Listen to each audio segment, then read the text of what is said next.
رحمن يا رحمن ساعدني يا رحمن اشرح صدري سيئات أعمالنا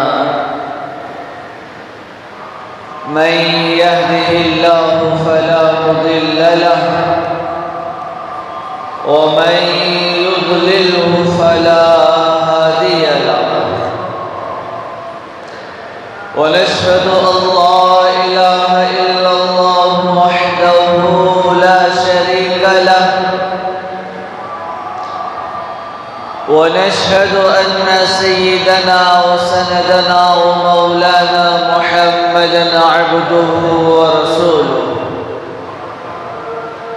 أما بعد فأعوذ بالله من الشيطان الرجيم بسم الله الرحمن الرحيم إن الدين عند الله الإسلام ومن يبتغي غير الإسلام دينا فلن يقبل منه وهو في الآخرة من الخاسرين وقال الله تعالى اليوم أكملت لكم دينكم وأتممت عليكم نعمتي ورضيت لكم الإسلام دينا وقال رسول الله صلى الله عليه وسلم لا يؤمن أحدكم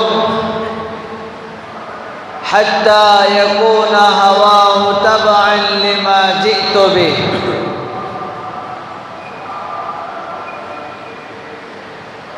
وقال رسول الله صلى الله عليه وسلم لا يؤمن أحدكم حتى أكون أحب إليه من والده وولده والناس أجمعين أو كما قال رسول الله صلى الله عليه وسلم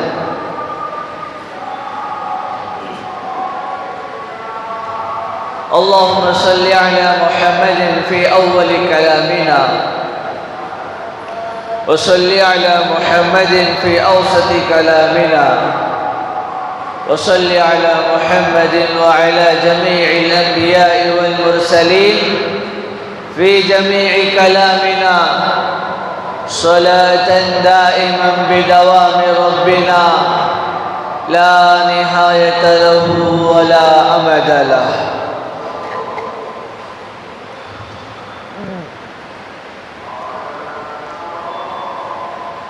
محترم عزیز بزرگوں دوستوں، اسلام کا دشمن، مسلمانوں کا دشمن، اللہ کے دین کا دشمن آپ علیہ السلام کے زمانے سے لے کر جب تک اللہ کی مرضی ہوگی وہ جس طرح سے مسلمانوں پر، ان کے دین پر، ان کے عقائد پر، ان کے مذہب پر حملہ کر سکتا ہے کرتے رہیں گے۔ اللہ کے حبیب کے زمانے میں اسلام کے خلاف، قرآن کے خلاف، اسلامی حکموں کے خلاف، اسلام کے طریقوں کے خلاف دشمنوں نے محنت شروع کی تھی، وہ اس دن سے لے کر آج تک چل رہی ہے۔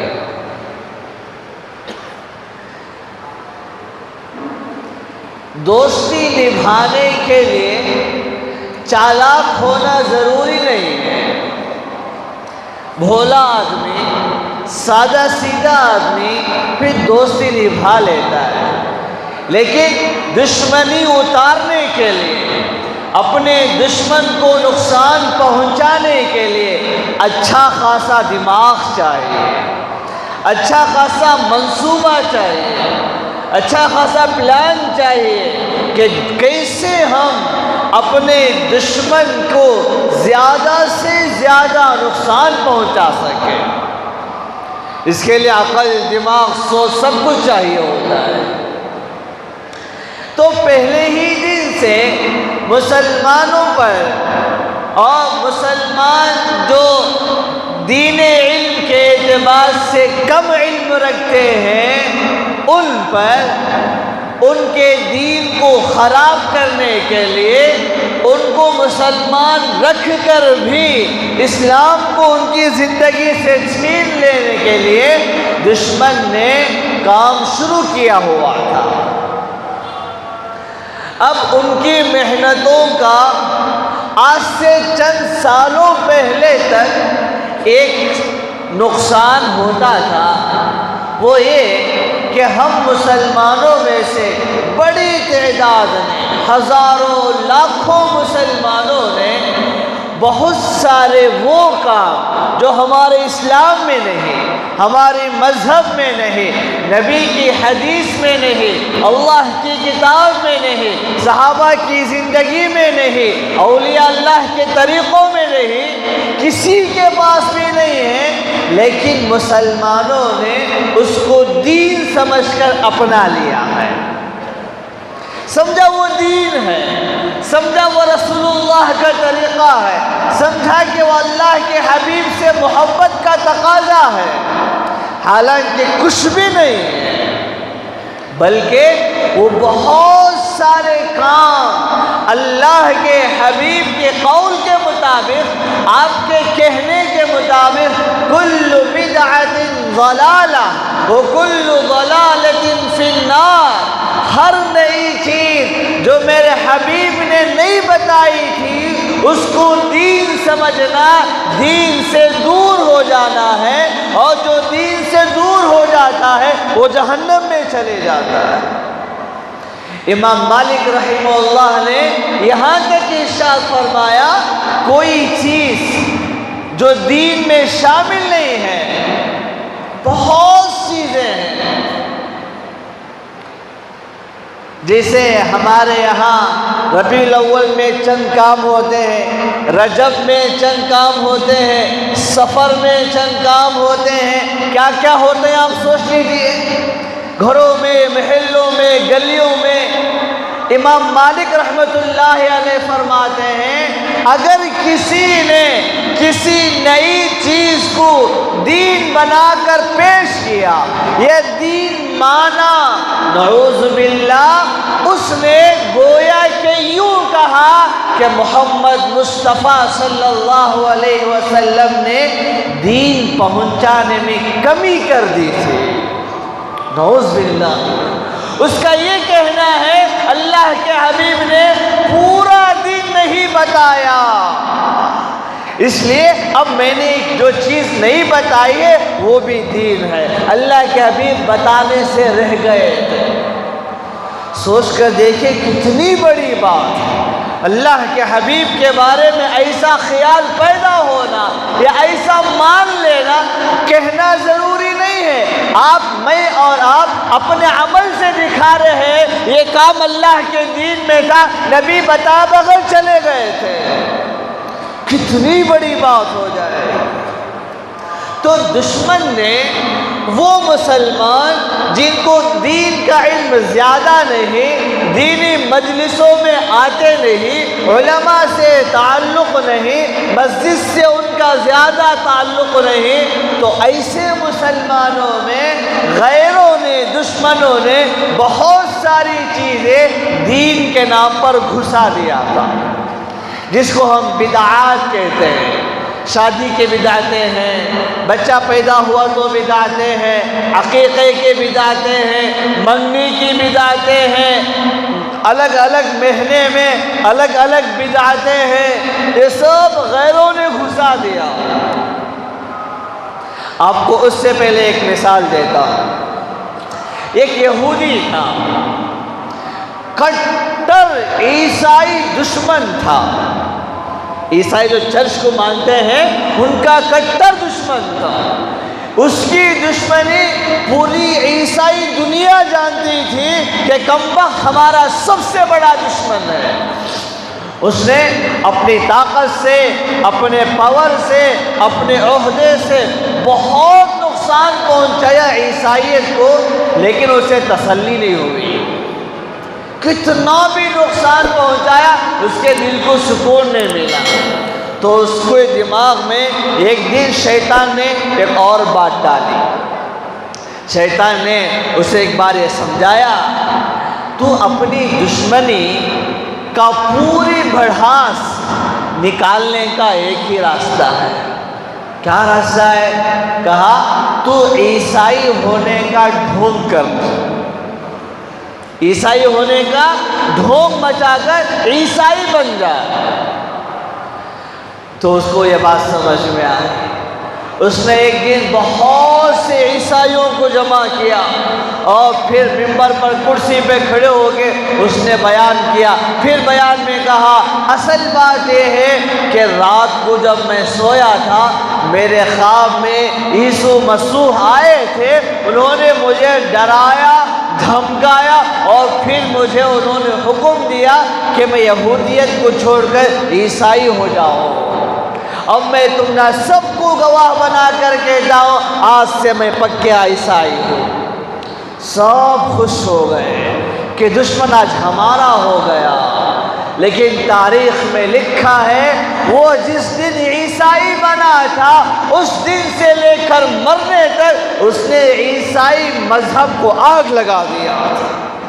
مذہب کے نام پر عیسائیت نے بہت ساری چیزوں کو پیدا کر دیا۔ لوگوں نے یہ سمجھ کر مان لیا کہ یہ ہمارے مذہب کی بات کر رہا ہے، حالانکہ مذہب میں تھا ہی نہیں تھا۔ بات سمجھ میں آ رہی؟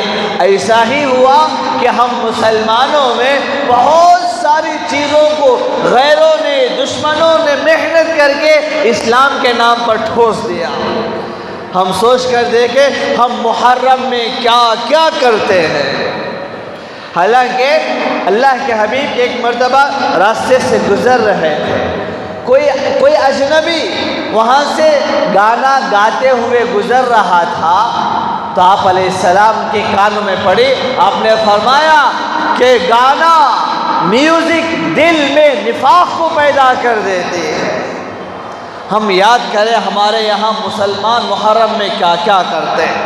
ربیع الاول میں اللہ کے حبیب کی پیدائش کی خوشی میں اللہ کے حبیب کے دین کا کتنا جنازہ نکال دیتے ہیں۔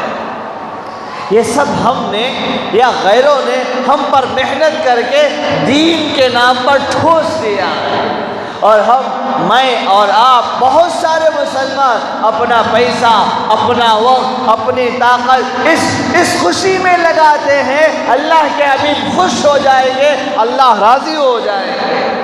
حالانکہ حدیث میں آتا ہے، جو شخص بدعتیں کرتے کرتے مر جاتا ہے، اللہ کے دین میں نئے نئے کام کرتے کرتے بغیر توبہ کے مر جاتا ہے، جب قیامت میں وہ آئے گا، اللہ کے حبیب مسلمانوں کو میدان حشر میں آب زمزم پلاتے ہوں گے، تو ایسے لوگ جب آئیں گے، اللہ کے حبیب فرشتے ان کو دھکیل دیں گے، قریب آنے نہیں دیں گے۔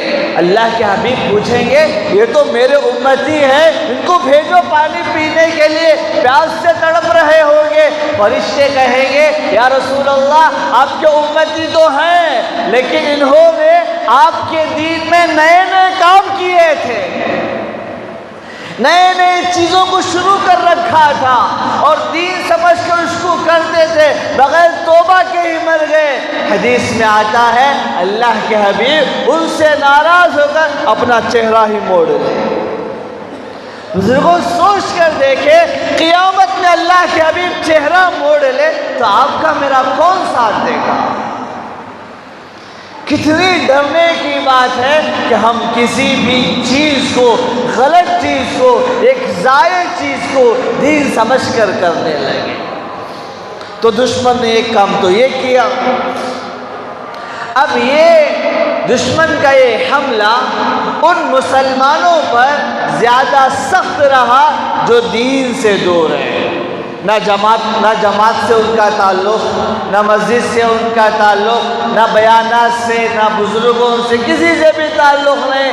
گھر ہے، کام ہے، پھر گھر ہے، پھر کام ہے، اتنا ہی جو رکھتے ہیں وہ زیادہ اس سے متاثر ہو جاتے ہیں۔ ایک زمانے تک یہ ہوتا رہا۔ اب دشمن نے مسلمانوں پر چند سالوں سے ایک اور نیا حملہ کرانا شروع کر دیا۔ بہت سارے مسلمان متاثر بھی ہو گئے۔ اب وہ جو مسلمان ان کے حملے میں آ گئے وہ ان پڑھ نہیں، جاہل نہیں، بلکہ وہ پڑھے لکھے گریجویٹ طرح کے لوگ ہیں جن کے پاس بڑی بڑی ڈگریاں ہیں۔ اب غیروں نے ان پر محنت کیا، اسلام کے بارے میں، قرآن کے بارے میں، اسلام کے حکموں کے بارے میں، فلاں مسئلے کے بارے میں، فلاں مسئلے کے بارے میں، طلاق کے بارے میں، اللہ کے دیدار کے بارے میں، جنت کے بارے میں، جہنم کے بارے میں، اللہ موجود ہے، اس بارے میں ان کے دماغوں میں الگ الگ طرح کے شبہات پیدا کر کے ان کے اسلام کو برباد کر دیا۔ وہ جاہل لوگ نہیں۔ اب میں آپ کو ایک نکتہ بتاتا ہوں، دشمن نے یہ حملہ پڑھے لکھوں کے خلاف کیوں کیا تھا؟ اس لیے کہ دشمن جانتا تھا کہ مسلمانوں میں جو زیادہ پڑھے لکھے لوگ نہیں ہیں وہ کسی کرسی پر تو بیٹھیں گے نہیں، وہ فلاں کرسی پر تو بیٹھیں گے نہیں۔ اگر مسلمانوں کا وہ طبقہ جو پڑھا لکھا ہوا ہے ہم ان کے اندر سے اسلام کو چھین لے، وہ کس کرسی پر بھی بیٹھ جائے اسلام کو نقصان ہی پہنچ جائے گا۔ اور آپ آج دیکھ رہے ہیں ہمارے ملک میں بھی کتنے مسلمان ایسے ہیں جو بڑے بڑے عہدوں پر ہیں، لیکن مسلمانوں کو، اسلام کو 5 پیسے کا بھی ان سے فائدہ نہیں ہے، بلکہ اس کے خلاف وہ اپنے اس عہدوں پر بیٹھ کر سیاست کے بڑے بڑے منصب پر فائز ہو کر اسلام کو نقصان پہنچاتے ہیں، مسلمانوں کو نقصان پہنچاتے ہیں۔ نام ہوگا مسلمان، میں نام نہیں لینا چاہتا، اب سب کے نام جانتے ہیں، نام کے ساتھ محمد بھی ہوگا، سید بھی ہوگا، عجیب عجیب بڑے بڑے نام ہوں گے، لیکن نہ مسلمانوں سے محبت، نہ اسلام سے محبت۔ کیونکہ جن کے پاس انہوں نے پڑھا تھا، جن کالجوں میں انہوں نے پڑھائی حاصل کی، ان کے جو اساتذہ تھے، انہوں نے ان کے دماغوں میں اتنا زہر گھولا اسلام کے تعلق سے، قرآن حدیث نبی کے تعلق سے، مسلمان رہ کر بھی وہ مسلمانوں کے سب سے بڑے دشمن ہو جاتے ہیں۔ جیسے نبی صلی اللہ علیہ وسلم کے زمانے میں بھی 2 دشمن تھے، ایک یہود نصارہ مشرکین اور ایک منافقین۔ نام تو تھا ان کا مسلمان، مسجد کو بھی آتے تھے، ٹوپی بھی پہنتے تھے، عمامہ بھی باندھتے تھے، اللہ کے حبیب کے ساتھ ہوتے بھی تھے، لیکن وہ یہودیوں سے بھی زیادہ سخت دشمن تھے۔ اسی لیے اللہ نے فرمایا ان المنافقین فی الدرک الاسفل من النار، کہ میں جو سزا مشرکین کو دوں گا اس سے بڑی سزا منافقین کو دوں گا۔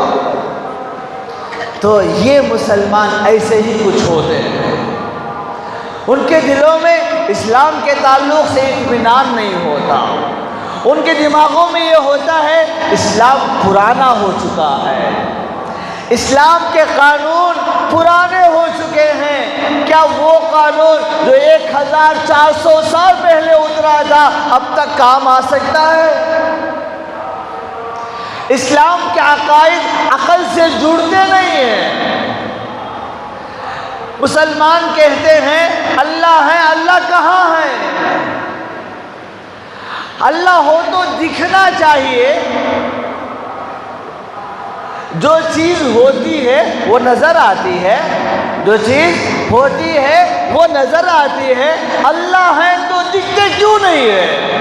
لہٰذا یہ اللہ ہے ایسا ہی ہے، کچھ حقیقت نہیں۔ یہ جنت کا یہ منظر کہ بڑے بڑے محلات ہوں گے، ایسا ہوگا ویسا ہوگا، خوبصورت عورتیں ہوں گے، سب خیالی باتیں ہیں۔ کہاں ہوگا بتاؤ؟ سائنس نے اتنی ترقی کر لی، ٹیکنالوجی اتنی ترقی کر لی، اگر جنت ہوتی تو نظر آنا چاہیے تھا۔ ان کے دماغوں میں ایسی باتیں ٹھوس کر ان کے اسلام کو ہلا دیا، اور وہ مسلمان رہ کر بھی اسلام سے محبت نہیں، اسلامی عقائد کے خلاف وہ کورٹ میں جائیں گے اور کورٹ سے درخواست کریں گے اسلام کے اس قانون کو ہندوستان میں بند کر دیا جائے۔ ایسا ہی ہوا، حالانکہ اللہ کہتے ہیں ان الدین عند اللہ الاسلام، قیامت تک کے لیے اللہ کو کوئی دین منظور ہے، کوئی مذہب منظور ہے، وہ ایک ہی مذہب ہے، وہ مذہب اسلام ہے۔ وَمَن يَبْتَغِ غَيْرَ الْإِسْلَامِ دِينًا فَلَن يُقْبَلَ مِنْهُ، اگر کائنات کا کوئی بھی انسان اسلام کو چھوڑ کر کسی اور چیز کو مذہب بنائے گا، اللہ قبول نہیں فرمائے گا۔ اللہ نے صاف اعلان فرما دیا کہ اسلام کا حکم، اسلام کے عقائد، اسلام کے احکامات ہی وہ دین ہے جس سے انسان اللہ کو پا سکتا ہے، آخرت میں کامیاب ہو سکتا ہے۔ اب جو ایسے لوگ ہیں جن کا دماغ غیر اسلامی ہے، جن کا دل اسلامی نہیں ہے، ایسے لوگوں سے ہمیں دو طرح کے خطرے ہیں۔ ایک خطرہ جو لوگ ان سے جڑ کے رہتے ہیں، ان کے دوست، ان کے احباب، ان کے رشتہ دار، ان کے گلی محلے والے، ان سب کا دین بھی خطرے میں ہو جاتا ہے۔ ملنا جلنا ہوتا رہتا ہے تو باتیں ہوتی رہیں گی، شیطان بہکا دے گا، شیطان بہکا دیتا ہے۔ تو ایک تو ان سے ایسا خطرہ ہے کہ ایسے لوگ ان سے متاثر ہو کر نعوذ باللہ وہ بھی کہیں اسلام کے بارے میں شک کرنے لگے، اسلام کے عقائد کے بارے میں شک کرنے سے اسلام سے نکل جاتے۔ شک کا نام ایمان نہیں ہے، ایمان نام ہے یقین کا۔ جو ہی شک کیا چلے گیا باہر۔ تو ایک تو یہ بڑا خطرہ ہے، دوسرا بڑا خطرہ یہ ہے کہ اگر ایسے لوگ مسلمانوں کے بڑے ہو جائیں تو اسلام کو، مسلمانوں کو اور بہت نقصان پہنچ جاتا ہے۔ اس لیے ایسے لوگوں کے تعلق سے ہمیں محنت کی ضرورت ہے۔ ہم اور آپ اگر کسی کو جانتے ہیں کہ یہ مسلمان ہے لیکن دماغ اسلامی نہیں ہے، دل اسلامی نہیں ہے، تو اس کو ایسے کسی عالم سے جوڑنا چاہیے جو اس کو سمجھا سکے، جو اس کے دماغ کو سمجھا سکے، جو اس کے شکوک کو، اس کے شبہات کو سنے اور اس کا جواب دے کر اسے اطمینان دلائے۔ سمجھ رہے ہیں؟ ان کو ڈانٹنا نہیں چاہیے، اس سے دشمنی نہیں لینا چاہیے کہ تو کافر ہے، تو یوں ہے، ایسا نہیں بولنا چاہیے، وہ اور پختہ ہو جائے، بلکہ ان کو مولانا کے پاس لاؤ، امام صاحب کے پاس، مفتی صاحب کے پاس، خطیب صاحب کے پاس، جس کا آپ سے تعلق ہے ان کے پاس لے جاؤ، بولو مولانا ان کو ذرا اشکالات ہے قرآن میں، حدیث میں، اس لیے یہ قرآن حدیث کو پورا نہیں مانتے ہیں، آپ سن کر ان کو جواب دیجئے گا۔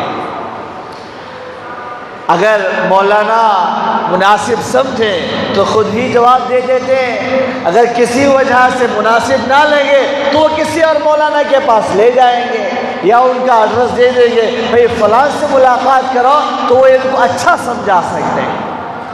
ایک ہوتا ہے پڑھنا، جاننا، ایک الگ چیز ہے، ایک ہوتا ہے سمجھانے کی طاقت ہونا، دونوں الگ چیز ہوتے ہیں۔ ہر عالم پڑھا لکھا بہت کچھ ہوتا ہے اس کے بعد، لیکن سب کو سمجھانے کی سب میں صلاحیتیں ہونا ضروری نہیں ہے۔ بات صحیح ہے نا، کوئی غلط بات نہیں ہے. لہذا ہم ایسے عالم سے اس کا تعلق پیدا کریں جو اس کو سمجھا سکے، اس کے ایمان کو، اس کی نسل کے ایمان کو بچا سکے. ایک تو یہ کام کریں، اور دوسرا کام اپنے دیگر احباب کو اس کے بارے میں تنبیہ کر کے رکھے. دیکھو بھئی فلاں ہمارا جو دوست ہے، ہمارے محلے کی جو فلاں آدمی ہیں، ان کے ایسے ایسے مسئلے ہیں، لہذا ہمیں ان سے دین کے بارے میں بچ کر رہنا چاہیے. دیکھیے اللہ عجیب ہے، اللہ تعالیٰ کسی کو ہدایت دینا چاہے تو کسی بڑے آدمی کے محتاج نہیں. اللہ کسی کو ہدایت نہ دینا چاہے، پوری دنیا مل کے اسے سمجھائے وہ سمجھے گا نہیں.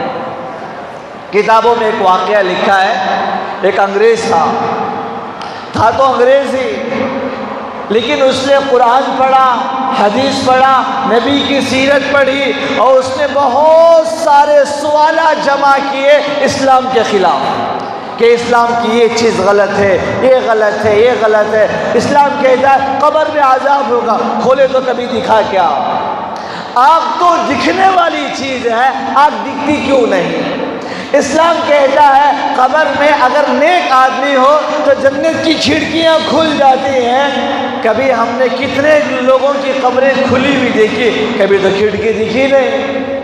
ہزاروں قبریں ختم ہو گئی، وہاں پر دوبارہ کئی مردوں کو گاڑ دیا گیا. اتنے مردوں میں کوئی ایک تو نیک ہوگا تو اس کی کھڑکی کہاں گئی؟ ان کے اعتراضات. تو اس نے ایسے بہت سارے اعتراضات جمع کیے، اور اس کا ایک خاص مشغلہ تھا، کوئی بھی عالم مل جائے اس کو لے کے بیٹھ جاتا. مولانا تم عالم ہو، قرآن حدیث کو مانتے ہو، میرے اس سوال کا جواب دو، اس سوال کا جواب دو. گھنٹوں بحث کرتا تھا. اور جس کے دماغ میں ماننا نہ ہو، اس سے گھنٹوں بحث کرے تو بھی فائدہ نہیں ہوتا. اس لیے میرا یہ ماننا ہے جس کے دماغ میں ماننا نہیں ہوتا ہے وہ صرف بحث کرتا ہے، اس کے اکیلے میں کبھی بحث مت کرو، اس کے دوستوں کو جما لو، دوست سمجھ جائیں گے کتنا پانی میں ہے. سمجھ رہے؟ جب ہم بات کریں گے اس سے وہ بار بار باتوں میں پھنس جائے گا، وہ ہمارے سوال کا جواب نہیں دے پائے گا. تو اس کے اطراف جو دوست ہوتے وہ تو یہ سمجھ جائیں گے یہ صرف بکواس کرتا ہے، اس کے پاس کسی سوال کا جواب نہیں. تو ایسا کرنا چاہیے. تو اس عیسائی کا بھی یہی مشغلہ تھا، سب سے اعتراض کرنا، سب کو چیلنج کرنا اسلام کے بارے میں، قرآن حدیث آخرت کے بارے میں. اس نے لکھا ہے کہ میرے گھر پر جو دودھ دینے آتا تھا دودھ والا، وہ ایک مسلمان تھا. برسوں سے وہی میرے گھر پہ دودھ لا کے ڈالتا تھا. پہلے عیسائی ہوتا تھا، دودھ والے گھروں کو آ کے دودھ ڈال کے جاتے تھے. ایک دودھ والا پسند آ گیا تو وہی سلسلہ چلتا رہتا. اس کا نام تھا عبد الواحد. وہ انگریز لکھتا ہے اس کا نام تھا عبد الواحد. ایک مرتبہ صبح کو اس نے گھر کی گھنٹی بجائی تو اتفاق سے کٹورا لے کر میں ہی دودھ لینے کے لیے چلا گیا. تو اس نے مجھے دودھ ڈالا. اب اتنا صبح پھر مجھے شیطان نے بہکایا کہ آج اس دودھ والے سے مزہ لیں گے، بحث کر کر اسلام کے بارے میں اعتراضات کر کے آج اس سے مزہ لیں گے. تو میں نے اس سے کہا عبد الواحد بھائی آؤ آج چائے پی کے چلے جاؤ. تو اس نے کہا اچھی بات ہے. تو میں اسے لے کر گھر کے ایک کونے میں بیٹھ گیا، چائے بننے کے لیے گھر میں کہہ دیا، اور پھر میں نے اس ان پڑھ دودھ والے سے بھی بحث کرنا شروع کر دیا.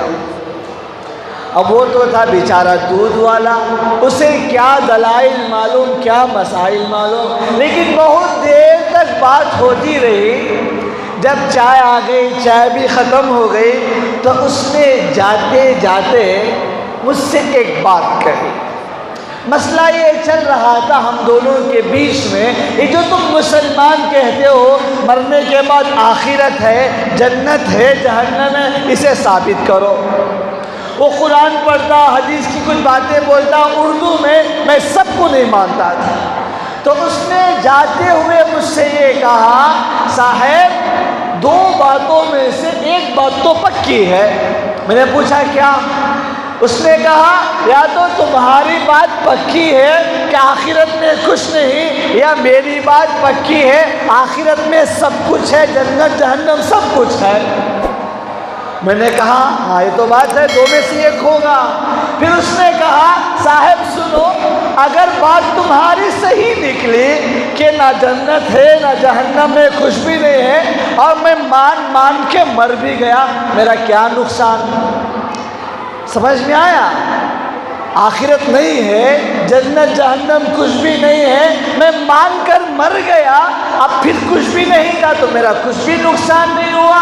لیکن اگر مان لو میری بات صحیح ہو گئی اور تم انکار کرتے کرتے مر گئے، اب جو ہوئی مرے جہنم دکھی تو تمہارا نقصان ہو گیا۔ تو اس نے کہا ہاں یہ بات تو صحیح ہے۔ تو انگریز لکھتا ہے اس دودھ والے کی یہ 2 باتیں مجھے پریشان کرنے لگی، اور میں یہی سوچتا رہا اس کی بات ہو جائے تو میرا کیا ہوگا؟ میری بات صحیح ہو گئی تو اس کا کچھ نقصان نہیں، اس کی بات صحیح ہو گئی تو میرا تو بیڑا غرق ہو جائے گا۔ یہ سوچ کر ایک دن میں مسلمان ہو گیا۔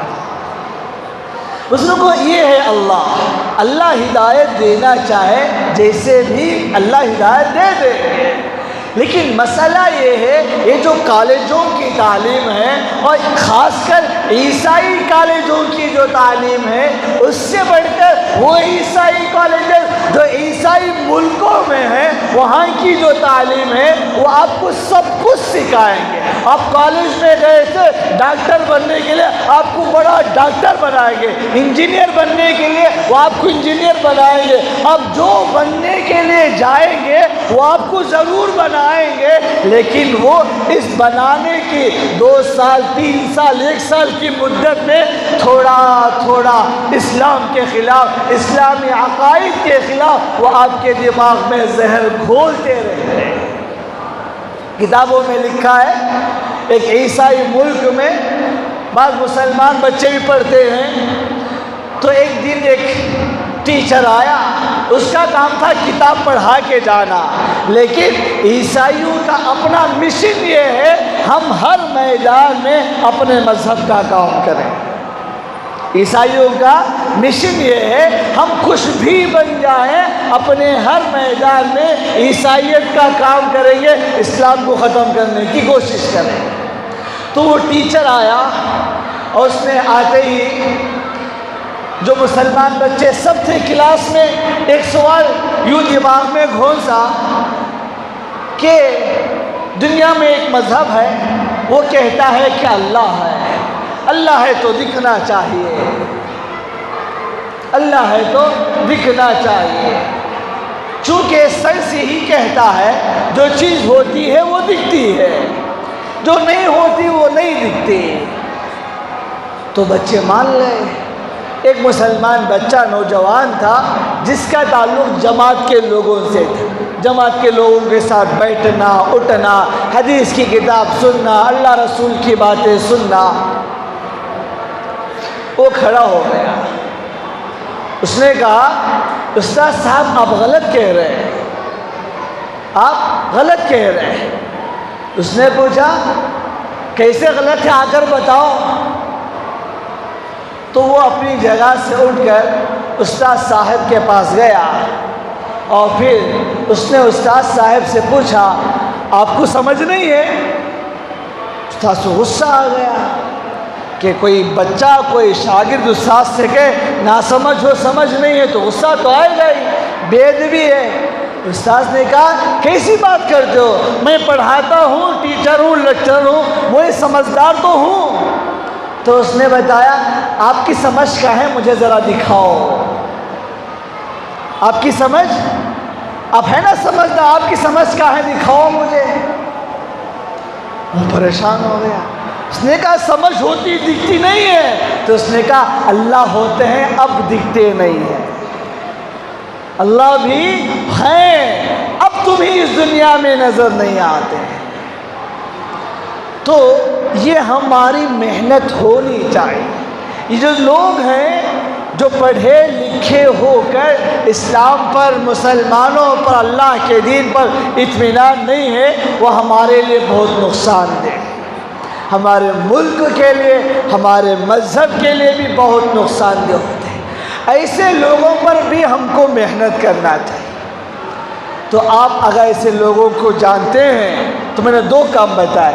ایک، اپنے لوگوں کو ان سے دور رکھنا دین کے سلسلے میں. ایسا نہیں کہ بات ہی نہیں، ایسا نہیں ہے بھئی ان سے دین نہیں سیکھنا ہے. دوسرا، ایسے لوگوں کو ہمارے پاس لے کر آنا، فون سے، واٹس ایپ سے، کیسے بھی رابطہ کرو، حضرت ان کو یہ اعتراض ہے، ان کا جواب دیجیے. بزرگوں یہ اس لیے بتا رہا ہوں، اس وقت میں عالمی طور پر یہ محنت کی جا رہی ہے کہ لوگوں کو ان کے مذہب سے آزاد کر دو. ان کا مذہب ہی نہیں ہونا چاہیے. ان کے دماغوں میں مذہب کے خلاف عجیب عجیب باتیں پیدا کر دو. مسئلہ یہ ہے وہ اچھے پڑھے لکھے ہوتے ہیں، وہ بعد میں کچھ بننے والے ہوتے ہیں. وہ زہر پی پی کے ہمارے بڑے بن جائے تو ہمارا کیا انجام ہوگا. لہذا محنت کریں گے انشاءاللہ. ایسے لوگوں کو علماء سے جوڑیں گے انشاءاللہ. ایسے لوگوں کو ہمارے پاس لے کر آنا، بات کرانا، واٹس ایپ سے، ٹیلی گرام سے، جس طرح سے بھی ہو، اور ان کے شکوک و شبہات کو دور کر کے ان کے اسلام کی بھی حفاظت کرنا، اور ان سے جو خطرہ قوم و ملت کو ہونے والا تھا اس سے بھی حفاظت کرنا. بولو انشاءاللہ کریں گے. ہم جس میدان میں ہیں، جہاں جس طرح کے لوگ ہوں گے ان پر محنت کریں گے، اسلام کی بھی حفاظت کریں گے، ان کی بھی حفاظت کریں گے، ملت کی بھی حفاظت کریں گے. علینا الا البلاغ.